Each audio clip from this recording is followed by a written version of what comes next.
सुनो सिद्धार्थ कथा।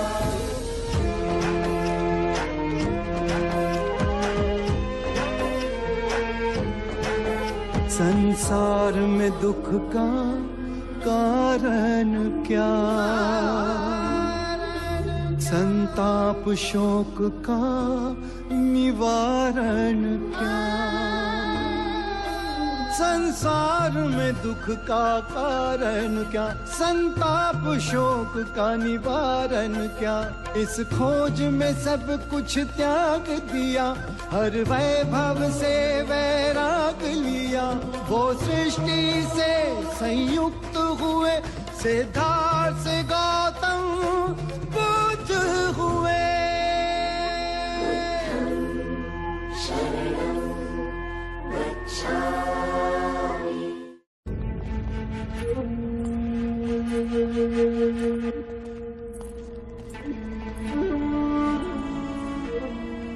बुद्ध, आपके दर्शन हेतु मल्ल के राजा पधारे।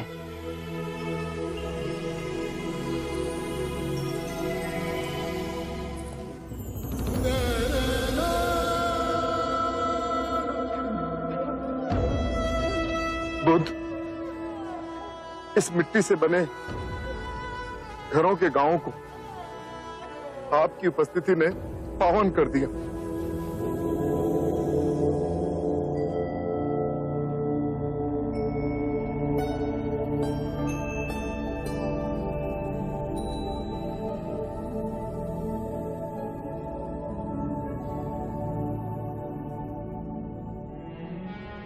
मुझे बुद्ध से मिलना है। क्या मैं बुद्ध से बात कर सकता हूँ? वो बहुत थके हुए हैं, आप स्वयं उनकी अवस्था देख ही रहे हैं। मेरा बुद्ध से बात करना अति आवश्यक है। किंतु आप उनसे एक बार पूछ के तो देखिए। आपका परिचय? मैं ब्राह्मण सुभद्र हूँ। बुद्ध, इतने सारे स्थानों को छोड़ आपने कुशीनारा का चयन क्यों किया? आनंद, एक सूत्र देना है, एक अंतिम भिक्षु को दीक्षा देनी। आनंद, सुभद्र को मेरे पास आने दो, मैं उनसे बात करूंगा।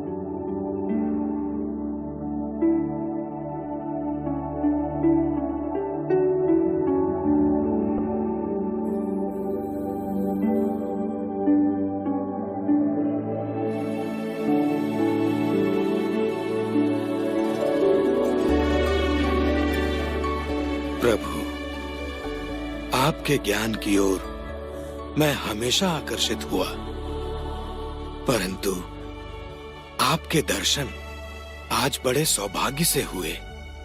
क्या प्रश्न है तुम्हारे सुभद्र? प्रभु, मैंने पूर्ण कश्यप, महाकाली गौशाला, अजित केशांबल, संजय वैरथी पुत्र, निघंता नाग पुत्ता सरीखे आध्यात्मिक गुरुओं के विषय में सुना है।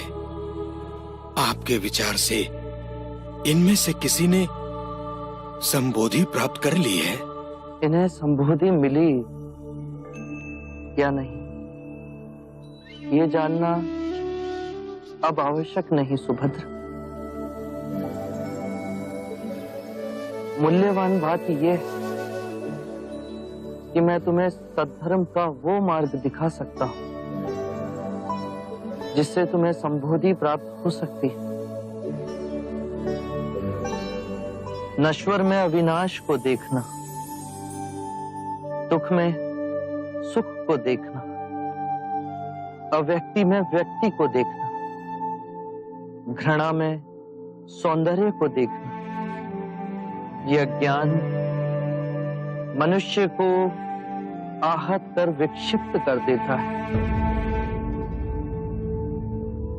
जब हम माया के द्वैत रूप को सही पहचान लेते हैं तो सारे दुख, सारी चिंताएं समाप्त हो जाती हैं और हमारे अंदर प्रेम और स्वीकृति का भाव जागृत होता है। जो मूल में एक ही भाव है। यदि तुम बुद्ध नहीं तो तुम्हें बुद्ध में कोई रुचि नहीं होगी, और यदि तुम्हें बुद्ध में रुचि है तो तुम स्वयं बुद्ध हो। प्रभु, मुझे अपना भिक्षु बनाएंगे? अनिरुद्ध, सुभद्र को दीक्षा के लिए तैयार कीजिए। अभी प्रभु?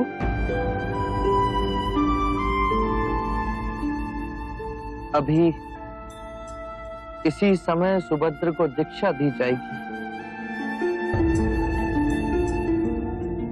ये मेरे अंतिम भिक्षुक होंगे।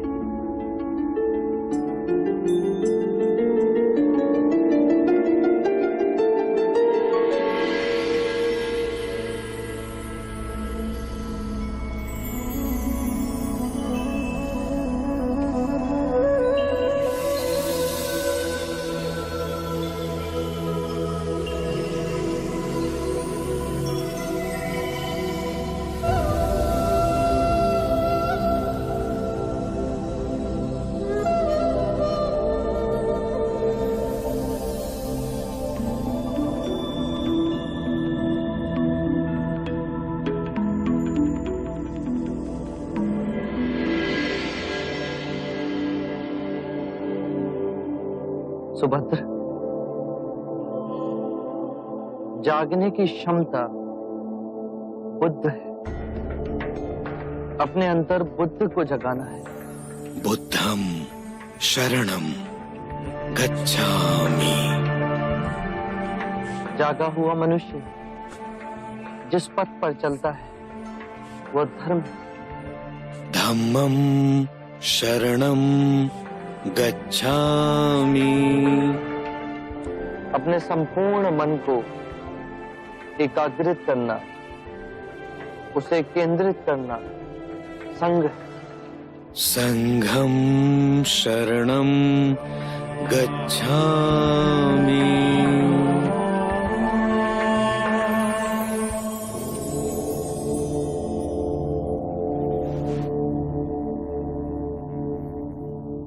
मेरे प्रिय भिक्षु,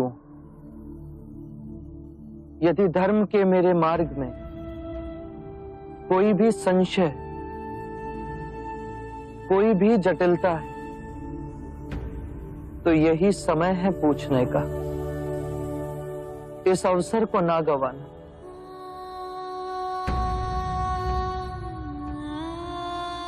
जो भी प्रश्न आप में से किसी के भी मन में तो इसी समय मुझसे पूछ लो। बाद में आपको ऐसा ना लगे कि मैं बुद्ध के समक्ष था परंतु उनसे पूछ ना सका।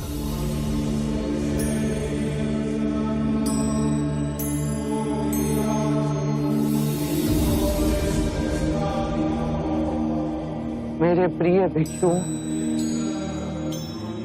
यदि मार्ग में कोई भी संदेह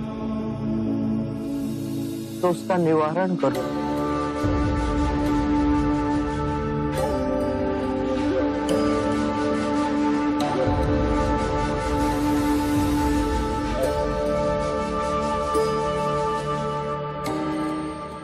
चमत्कार तथागत, 3 बार आपने अपने वचन दोहराए, किसी भिक्षु ने कुछ ना कहा।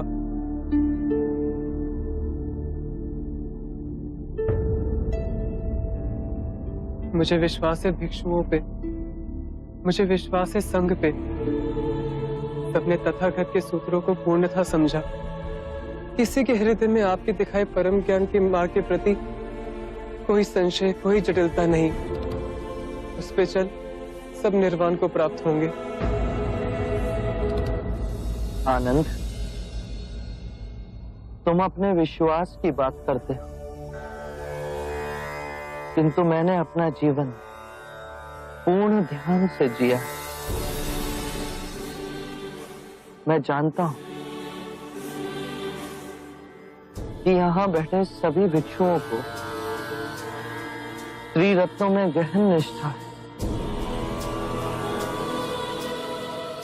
और जिस भी भिक्षु ने सबसे कम साधना संपन्न की, वो भी इस निर्वाण की नदी से जुड़ गए हैं।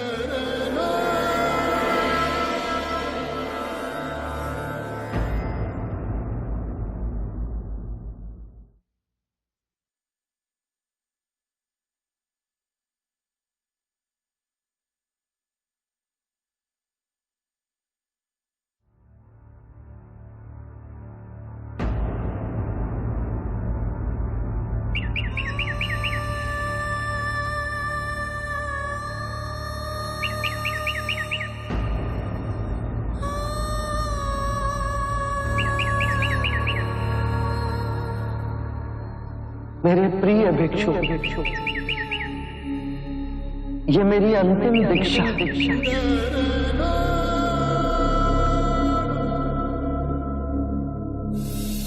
अपो दीपो भगत, अपना दीपक स्वयं बनो। जागो और धर्म के पथ पर चलो। अपने अंतर के संग को साधो।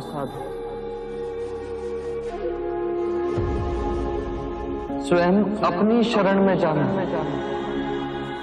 किसी और को ना खोजना।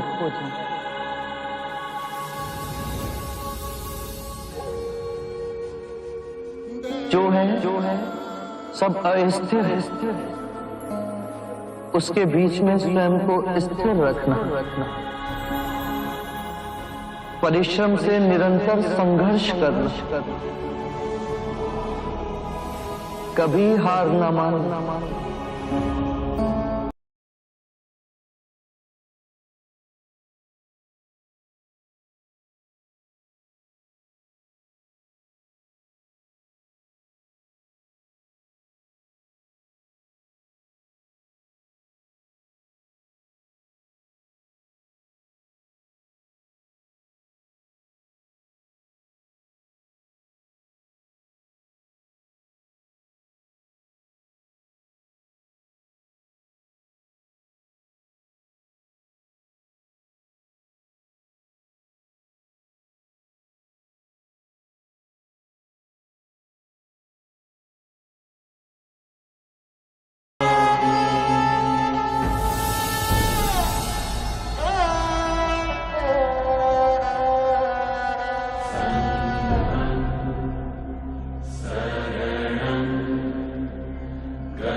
बुद्ध महापरिनिर्वाण को प्राप्त हो चुके हैं।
शांत हो जाओ आनंद।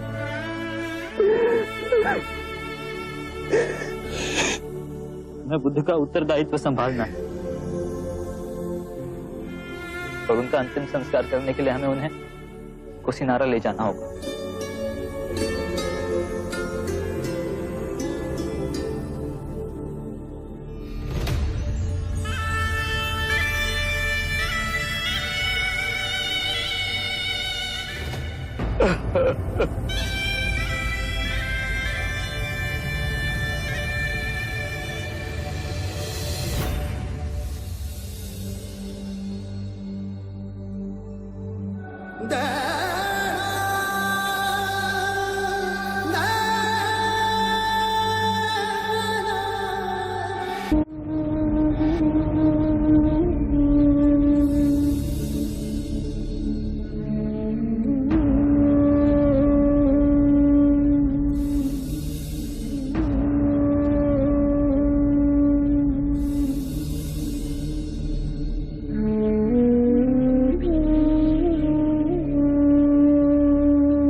मैंने बहुत पाप किए, एक ग्लानि की पीड़ा से मुझे छुटकारा चाहिए।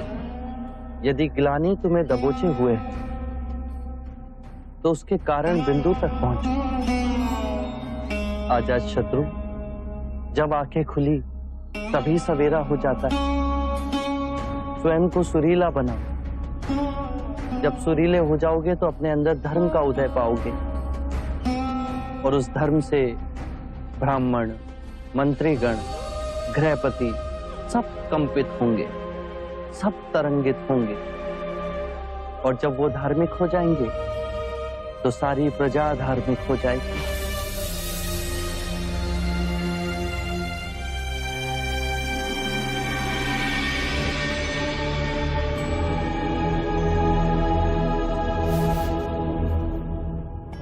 ये तो असित मुनि के शिष्य नारद दत्त है।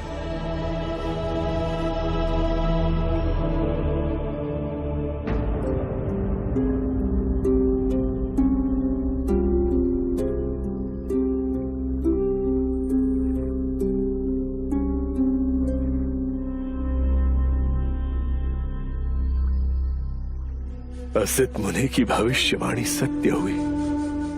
काल के अंधेरों को चीर तुम बुद्ध बनेगी, सारी मानव जाति का कल्याण होगा।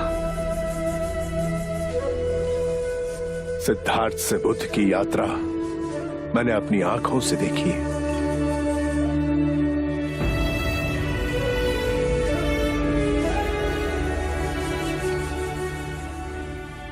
जहां जहां ये चरण पड़े वहां धरती सौभाग्यवती हुई। मानव को उबारने के लिए यह सुंदर करुणामयी पुष्प खिला। इसकी सुगंध आने वाली मानवता को बुद्ध बनने के लिए प्रेरित करेगी। इस शरीर में जो चेतना थी वो अब विलुप्त हो गई, पर इस एक दिए ने लाखों दिए जला दिए।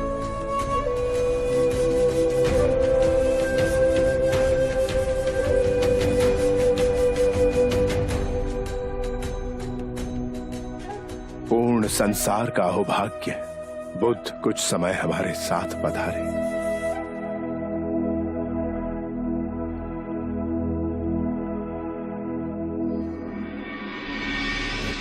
जिसने कभी हाथों में कभी कोई शस्त्र नहीं फेंका और सबसे महान योद्धा, महापराक्रमी, विश्व विजेता हुए,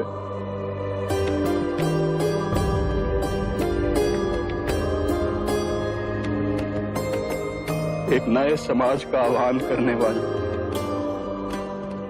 महिमामय बुद्ध।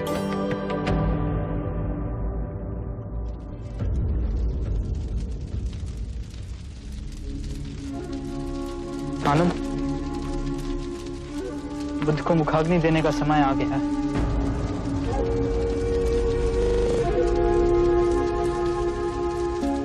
ये अधिकार तो महाकश्यप का है। काश वो यहाँ पे होते।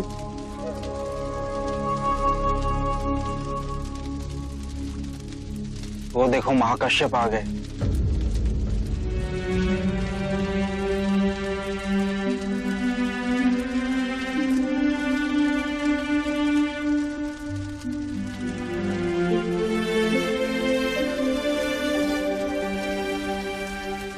गुरुदेव महाकश्यप को चंपा में पता चला कि बुद्ध के महापरिनिर्वाण का समय हो गया।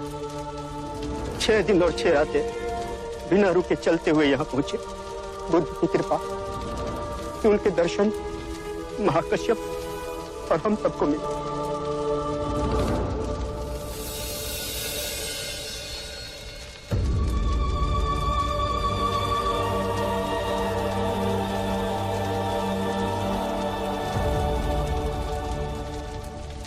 जितनी सुंदर आपकी आभा है, नाम भी उतना ही सुंदर होता है। मेरा नाम सिद्धार्थ गौतम है। ओह, ये जो सारी विधियां हैं, रीतियां हैं, पूजा पाठ हैं, क्या ये सब व्यर्थ हैं?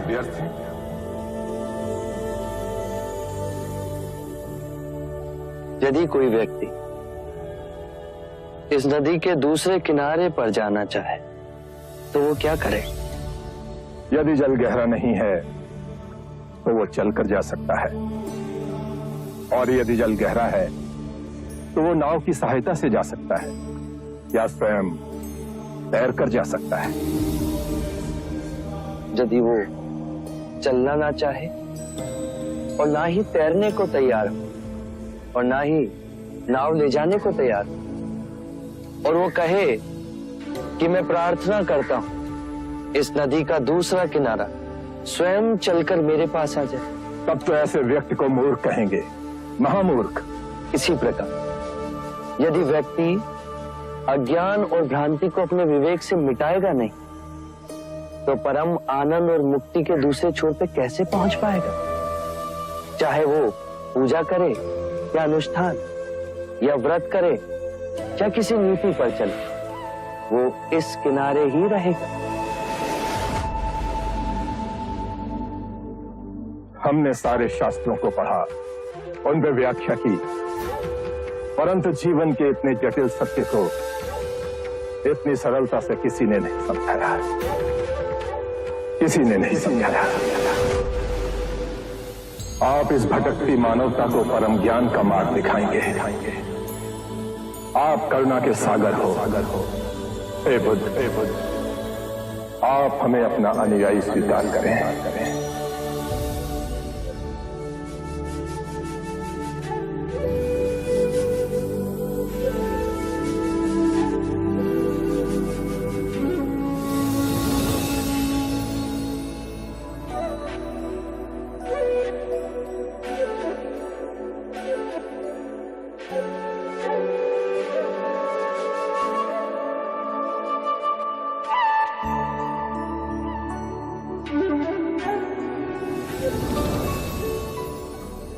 मेरे परम गुरु, मेरे आराध्य, मेरे भटकते जीवन के नाविक, आपको शत शत प्रणाम।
मल राजू,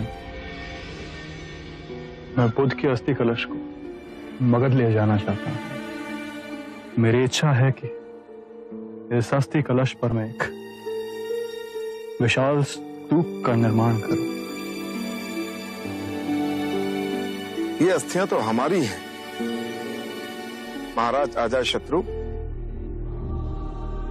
हमने कल्पना की है कि हम बुद्ध के लिए एक भव्य स्तूप का निर्माण करेंगे, इतना भव्य जो विश्व में किसी ने नहीं देखा हो। आत्मबोधि प्राप्त बुद्ध सर्वप्रथम मगध पधारे थे, किंतु ये भी ना भूले राजन कि बुद्ध ने स्वेच्छा से महापरिनिर्वाण कुशीनारा में किया था। लिच्छवी के राजा होते हुए हमें लगता है इन पर हमारा अधिकार है। बुद्ध को सबसे प्रिय हमारी राजधानी वैशाली थी। चाहे तो इनके किसी भिक्षु से पूछे। वैशाली का जन जन बुद्ध के गर्मानुसार स्तूप का निर्माण करेगा। ये अनुचित है। हाँ, अनुचित है ये। जो भी निर्णय हो न्यायपूर्वक होना चाहिए। बुद्ध हमारे भी थे। बुद्ध का प्रेम और ज्ञान हमारी संपदा है। मैं कहता हूं इन अस्थियों पे सर्वप्रथम अधिकार हमारा है। बुद्ध क्षत्रिय थे और हम भी क्षत्रिय हैं। इसलिए सर्वप्रथम हमारा अधिकार है। ये कौन सी बात हुई? प्रभु क्षत्रिय थे तो हम भी क्षत्रिय हैं। हम सबसे सुयोग्य हैं बुद्ध की अस्थियों पर स्तूप निर्माण करने के लिए। हम भी कपिल वस्तु के शाक्य हैं। बुद्ध बनने से पहले युवराज सिद्धार्थ हम शाक्यों के अधिपति थे। बुद्ध का यह जन्म सिद्ध अधिकार है कि उनकी अस्थियों का स्तूप कपिल वस्तु में ही बने। हम बलिया के राजा हैं, इसलिए ये अधिकार हमारा भी बनता है। और कोलिया वाले, कोयला वाले के हाथ पे हाथ धरे रहेंगे। बुद्ध जन्म से क्षत्रिय भले ही हो, लेकिन ब्रह्म ज्ञान की जिस अवस्था तक वे पहुँचे हैं उसके पश्चात वे हम ब्राह्मणों में सम्मिलित हो गए। हम विद्यादीप के ब्राह्मण ही सबसे अधिक उनकी पूजा अर्चना करने के योग्य हैं। तो स्तूप बनाने का अधिकार भी हमें ही मिलना चाहिए। ठहरिए, इस बात का एक ही निवारण है। प्रभु ने जहां अपना शरीर त्यागा वो स्थान बुद्ध का हुआ। स्तूप बनेगा तो यहीं बनेगा। हम इस तरह बलपूर्वक आप सबको इनकी अस्थियां ले जाने नहीं देंगे, अन्यथा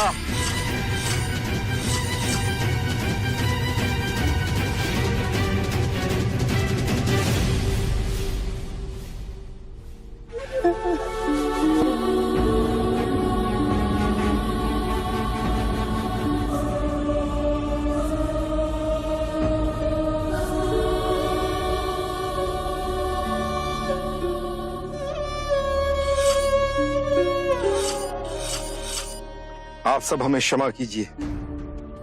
हमें इस पावन स्थान की गरिमा का भी ध्यान नहीं रहा। हमें सद्बुद्धि देने के लिए मैं आपका आभारी हूं।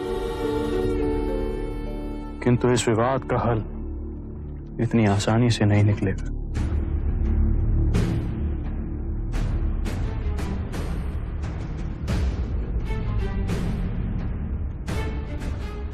मल्लराज, इस विवाद को सुलझाने का एक उपाय है मेरे पास। अगर आप सब लोग सुने तो। आप हैं कौन जो हम आपकी बातें सुने? मैं तो मात्र एक ब्राह्मण हूं राजा। मैं तो बुद्ध का अनुयायी भी नहीं बना, परंतु मेरे अंतःकरण में बुद्ध के प्रति असीम श्रद्धा है, प्रगाढ़ भक्ति है। जैसे दूर अकेले में बहती कोई प्रेम की धारा स्वतः अपने आप सागर से मिल जाती है, वैसे ही बुद्ध के प्रति मेरा प्रेम निश्चय ही उनके निर्मल मन तक पहुंचा होगा। ये हमारे आदरणीय हैं, द्रोण नाम है इनका।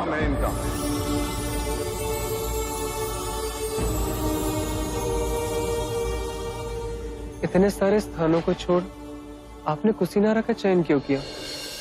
एक अंतिम भिक्षु को दीक्षा देनी,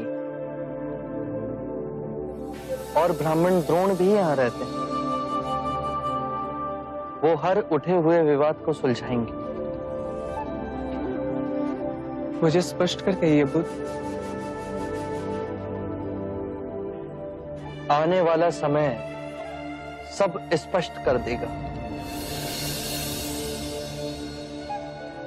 क्या हुआ ना?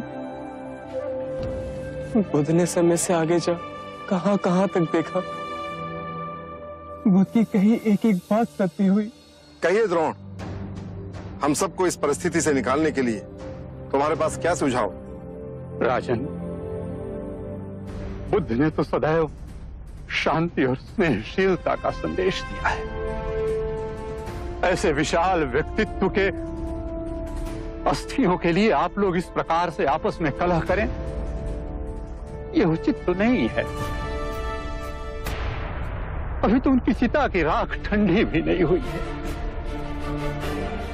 और आप लोग इस प्रकार का इस पवित्र भूमि पर विवाद कर रहे हैं। राजन, आप सब लोग इस देश के 8 बलशाली राजा हैं। मेरी प्रार्थना है कि इस समस्या का निदान आप लोग बुद्ध के दिखाए मार्ग के अनुसार ही करें। मेरा विचार है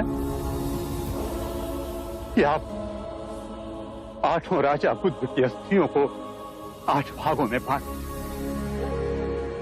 मल्ल राजा, मगध नरेश, वैशाली के राजा, कपिलवस्तु के राजा, पावा के राजा, अलकप्पा के राजा, रामगामा के राजा, मिथादीप के राजा, आप सब बुद्ध के लिए एक नहीं,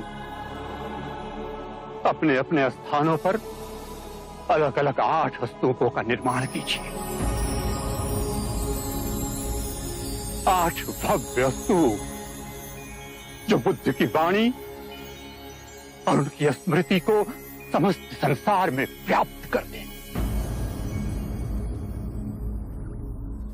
उचित निवारण किया आपने। द्रोण, इस समस्या को सुलझाने के फलस्वरूप आप भी बुद्ध की अस्थियों का एक भाग ग्रहण करें। मैं अनुग्रहित हुआ महाराज।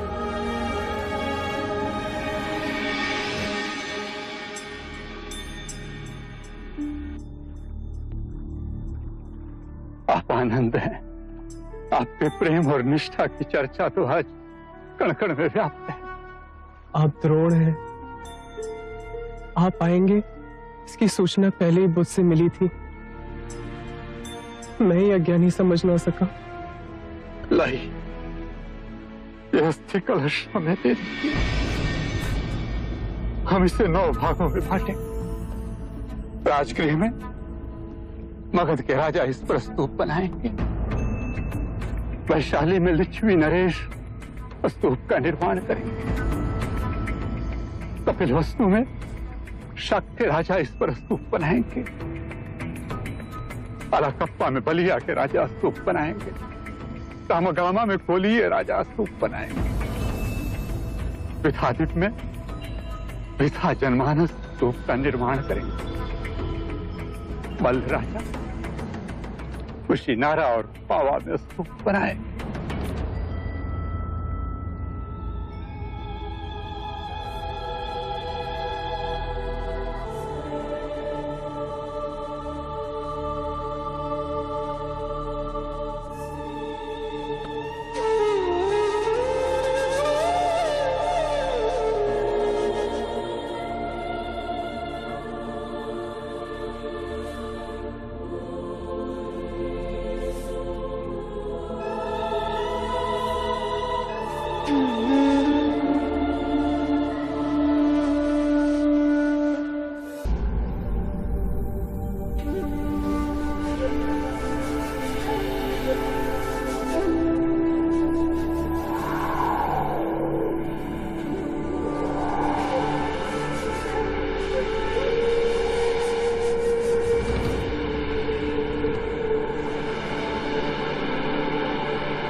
आनंद, भ्रमित होना देखो।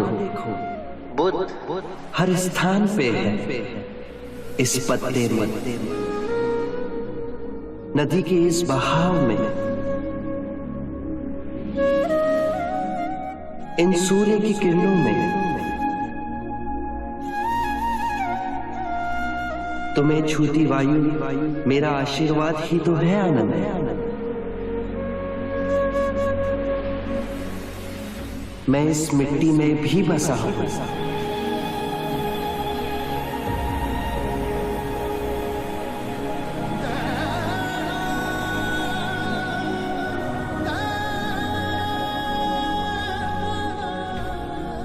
आनंद, मैं तुम में भी हूं। मैं तुम्हारे अंतर मन में, तुम्हारे बाहर हर और तुम्हें ढके हुए हूं।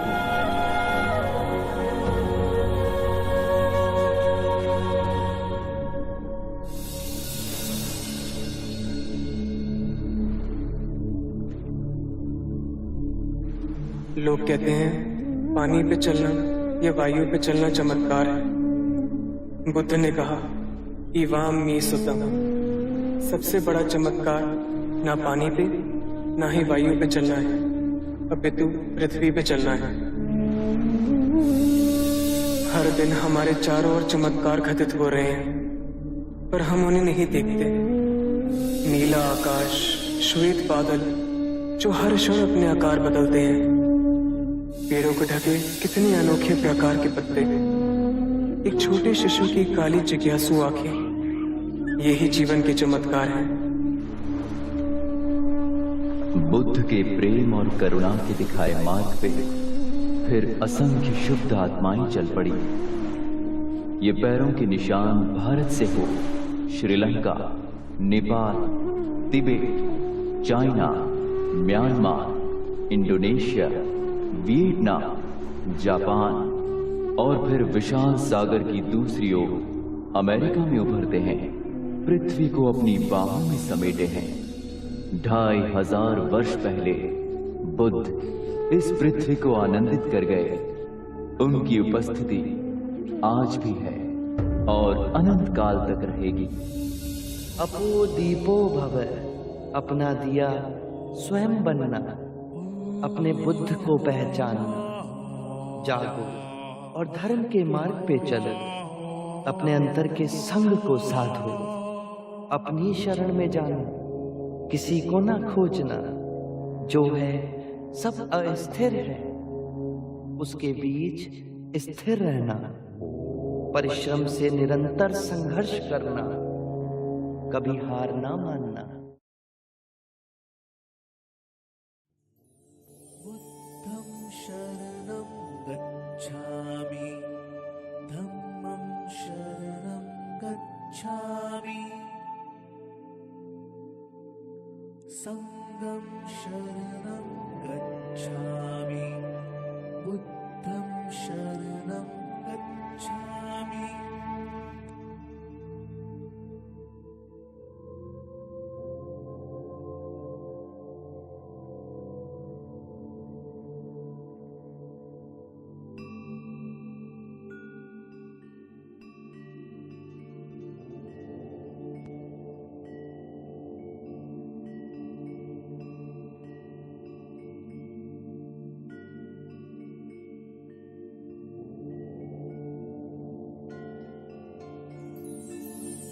बुद्धं शरणं गच्छामि, धम्मं शरणं गच्छामि,